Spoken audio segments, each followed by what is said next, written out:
what is most compelling to us, the information that is most convincing to us, is what we want to be true. Not what is true, but what we desperately want to be true, particularly when you're desperate to be true. I tell a story in the book. This is from an article in the New York Times a couple years ago about a mother and her sick son in Yemen. And her son was very sick. I think her son was terminally ill, and she brought him to a shaman healer who would take burning sticks and jab them into her son's chest. And it's as gruesome, as painful as it sounds. And the journalist from the New York Times said, "Why do you do this?"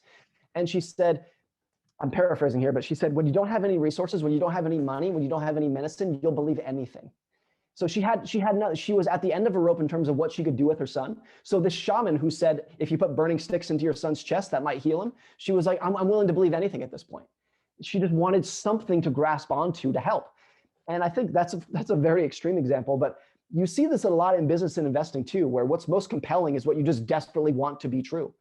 And this is true for a lot of investors, particularly older investors who are nearing or in retirement, who will say like, look, I don't have okay, Mr. Investor, you're telling Mr. Financial Advisor, you're telling me that I need to have a 10-year time horizon in the stock market because that's when the odds are in my favor. But if I'm retired, I don't have 10 years. I might have 2. So I need to earn my returns over the next 2 years.